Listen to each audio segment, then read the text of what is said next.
Et bonjour les amis, nous voilà à nouveau réunis pour une petite séance de tutoriel sur la peinture à l'huile à l'eau.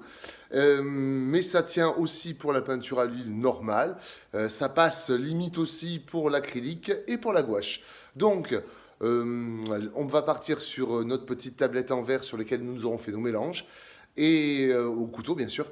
Et nous allons après pouvoir les étaler sur un papier spécial, un papier qui est toilé, qui est entre guillemets enduit pour ne pas avoir la pénétration et la perte de la fluidité et de l'huile dans le support. Donc voilà, on commence, c'est parti. Vous pourrez remarquer que les couleurs, les petits pâtés de couleurs sont déjà faits à peu près. J'ai laissé un peu cracra parce que une peinture à l'huile, c'est pas non plus le service de l'hygiène. Donc voilà. Et les couteaux que j'ai utilisés, la peinture à peu près que j'ai utilisée, on ne citera pas la marque, mais bon, il n'y a pas beaucoup de peintures qui se font à l'huile et à l'eau. Allez, c'est parti. Donc les amis, nous voilà devant le support. J'ai fait des petits dessins histoire de placer plusieurs types de dégradés. Donc le dégradé qui va être assez court entre cette zone et cette zone. Un dégradé qui va être linéaire, qui va descendre d'une couleur foncée à une couleur claire ou inversement. Et ici, une petite zone qui va servir pour faire le dégradé radial. C'est-à-dire qu'on imagine qu'il y a un soleil et qu'au fur et à mesure, de manière sphérique, le dégradé part du plus clair au plus foncé. Voilà, donc je vais utiliser 3 pinceaux. Un pinceau pour pouvoir étaler la peinture, ou 2, et un pinceau que je vais garder à peu près propre et sec, qui va me servir à faire une sorte d'estompage de la peinture. Bon, voilà, on a fait un petit raccourci rapide. J'ai posé les 3 tranches de couleurs qui préparent déjà un peu le dégradé. Donc c'est très ciel, hein, ça vous facilite un peu la tâche parce que c'est souvent dans ces cas-là que vous avez besoin de maîtriser le plus le dégradé.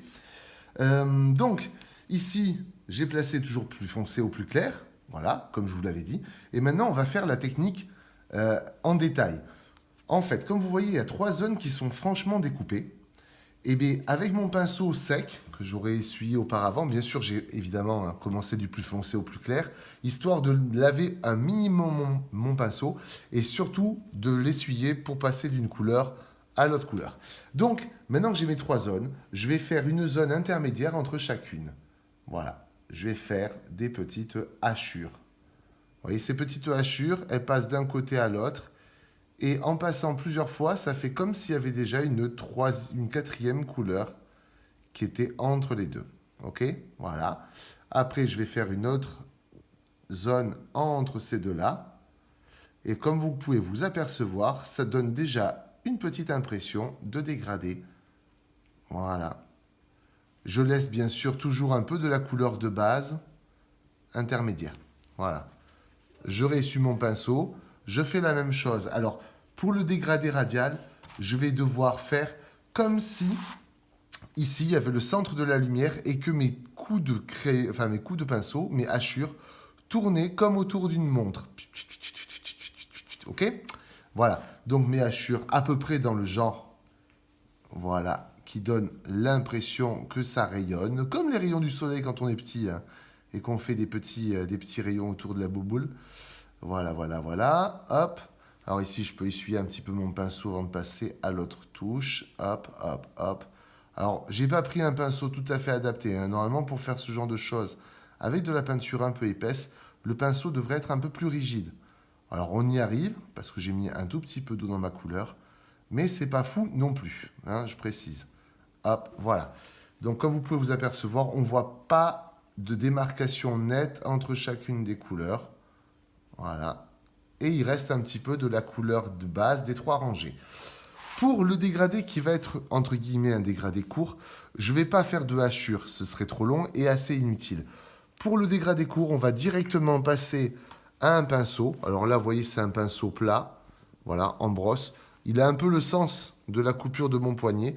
Et là, je vais juste passer plusieurs fois en suivant à cheval entre chacune de ces couleurs. C'est comme si je faisais de l'estompage directement. Et vous allez voir que petit à petit, le dégradé va se faire tout seul. Par contre, quand je suis dans le clair, je ne vais pas dans le foncé. Voilà. Alors là, c'est pareil, le pinceau est un peu mou. Un peu trop mou d'ailleurs.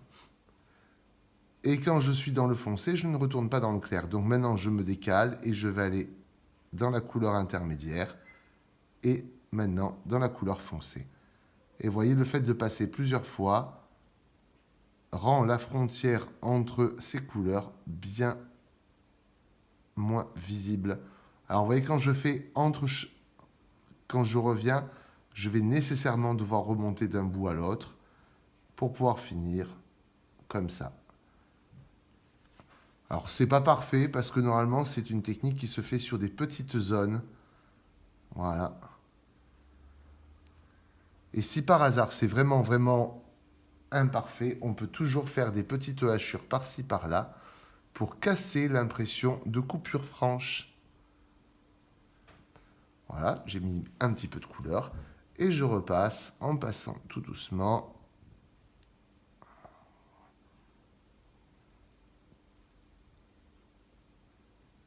Par contre, si je vais trop vite, c'est moins joli. Donc voilà, c'est une sorte d'estompage qui permet ça. Maintenant, le dégradé long, eh bien, c'est la même chose.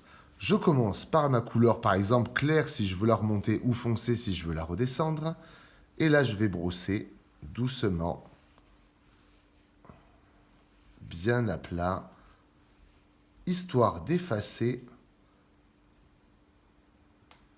les hachures précédentes.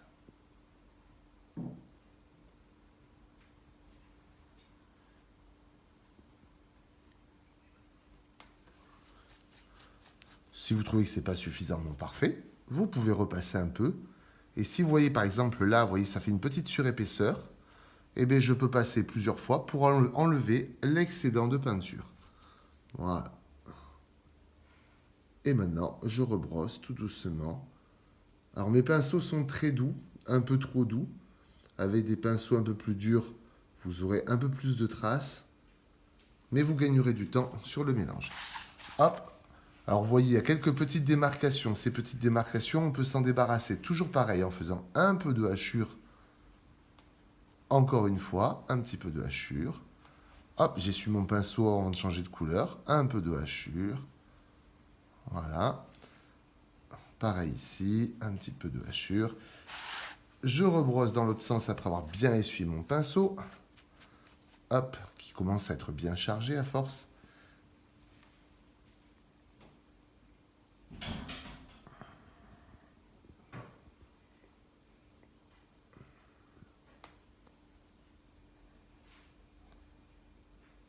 Je peux rester plus longtemps si je trouve que ça se voit encore trop. Mais ça suffira très bien déjà pour faire un ciel, sachant qu'il y aura toujours quelque chose par-dessus le ciel, des nuages et les premiers plans qui vont attirer l'attention. Donc maintenant, on va passer au radial et ce sera fini pour ce petit tutoriel avec après juste la petite portion astuce qui va vous expliquer pourquoi j'ai laissé ce blanc-là. Donc maintenant, pareil, sauf que là, je vais devoir suivre l'arrondi de mon dégradé. Donc je recommence là et je me sers de l'arrondi de mon poignet parce que c'est fait un peu exprès. J'ai eu la flemme de faire un truc plus grand.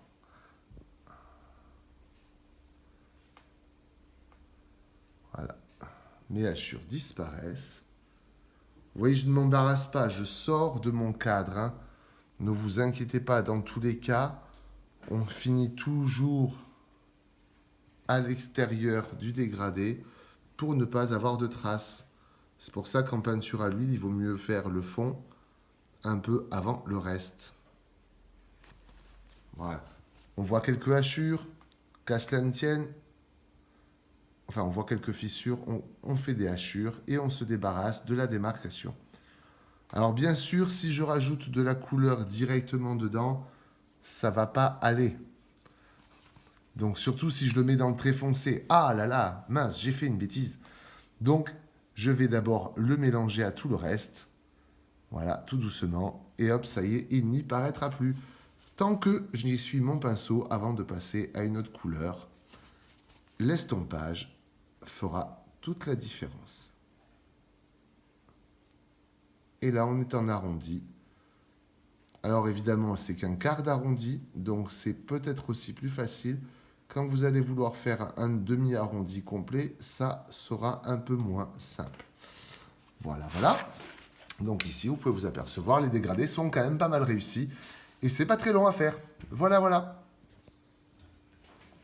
Donc, maintenant que nos dégradés sont à peu près finis, la petite astuce, c'est que quand on veut vraiment une couleur très très claire, on ne met strictement rien dessous, pour la simple et bonne raison que le blanc, un P de mouche suffirait à le transformer en beige ou en marron. Donc, là, je peux directement prendre mon blanc, le mettre directement à la base sans toucher le bleu, surtout ne pas toucher le bleu, car il y a toujours encore un peu de bleu dans le pinceau, il y a toujours un peu de bleu dans l'eau. Donc c'est pour ça, on prend direct, hop, on pose direct. Voilà, on essaie de ne pas en mettre trop parce que sinon on va se retrouver avec trop de traces.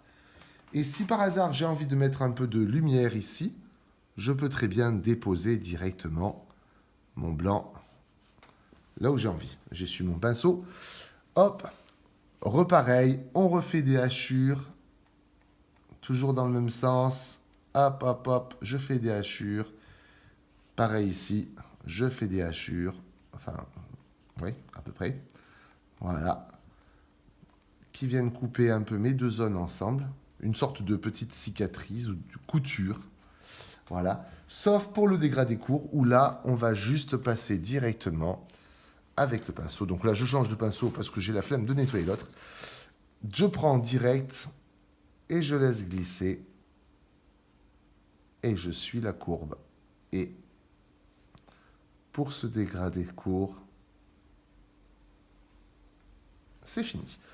Bien sûr, pour faire joli, on recadrera avec un peu de noir ou un peu de nettoyage. Ici, pour le dégradé ici, eh bien pareil, je vais enlever un petit peu, parce qu'il y en a un peu trop, un peu de peinture. Rien qu'en passant, ça en enlève un peu. Hop, voilà. Et maintenant, je remonte tranquillement.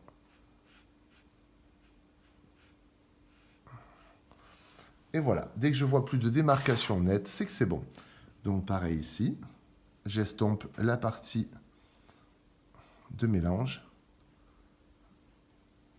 Et je remonte. Alors je peux tourner aussi le pinceau. Attention, quand vous êtes sur des couleurs qui sont très très tranchées, en retournant le pinceau, vous mettez le foncé dans le clair et le clair dans le foncé. Voilà. Bien sûr, si après vous avez envie de rajouter des petits nuages dans votre ciel, vous pouvez tout à fait. Un peu d'eau, un peu de bleu clair pour commencer. N'y allez pas directement avec le blanc, ça sert à rien. Et là, il suffit de dessiner un petit peu. Tant que c'est du frais, vous esquissez la base de votre nuage. Dans tous les cas, hop,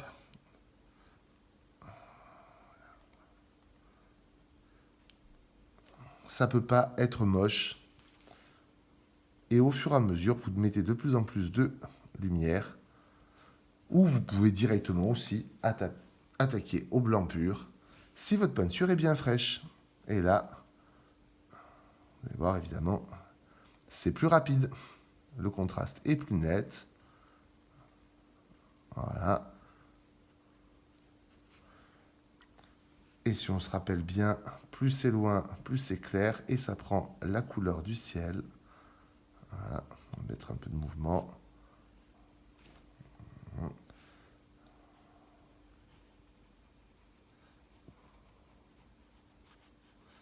Et si je veux que ce soit flou, c'est pareil. Il va falloir que je tienne mon pinceau très incliné pour ne pas faire de tranchées dans la peinture.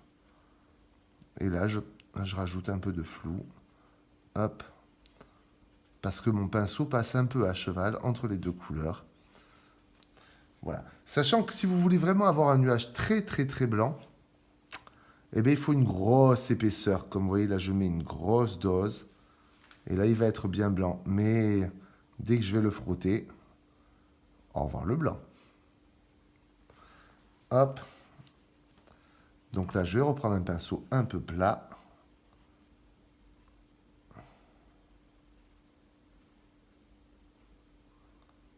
Vous voyez, c'est bien plus efficace avec un pinceau plat. Hein. On peut même avoir les petites traces. Hop. Voilà pour le ciel, voilà pour le blanc. Notre petit tutoriel est fini. Je vais juste prendre 2 petites secondes pour rajouter un cadre noir, ce qui va nous faire un truc de toute beauté, même si c'est un petit sujet tout simple. Allez, on coupe. Bon, nous voilà à la fin de notre petit tutoriel. Voilà. Et maintenant, vous pouvez vous apercevoir à quel point ça fait propre, bah, parce qu'il y a un joli cadre qui vient limiter tous les dégâts qui se sont passés autour. Euh, Même pour le noir, en peinture à l'huile, on rajoute toujours une mini pointe de blanc, parce que c'est un peu comme la peinture en bâtiment. Vous savez, on n'arrive pas à faire une peinture sympa et, on va dire entre guillemets, homogène, sans trop de traces, si on ne passe qu'une fois. Donc, si en plus c'est une couleur foncée, on a encore quelque chose qui est encore plus transparent. Donc, pour éviter de trouver plein de défauts à ce que vous faites, n'hésitez pas, mettez une petite pointe de blanc dans toutes vos couleurs et vous gardez le noir pur et le blanc pur seulement pour la fin du tableau. C'est-à-dire l'endroit le plus profond avec le noir et l'endroit le plus lumineux avec le point de blanc en épaisseur. Voilà.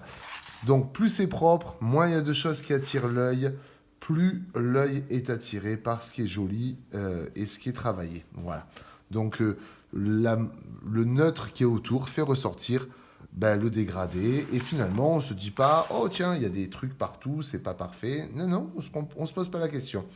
On attire l'attention ailleurs en neutralisant toutes les erreurs qui pouvaient se passer avant. Donc voilà mes trois petites fenêtres sur Univers Parallèle. J'espère que vous avez apprécié ce petit tutoriel et je vous souhaite un bon entraînement à la peinture à l'huile à l'eau. Allez, salut les amis!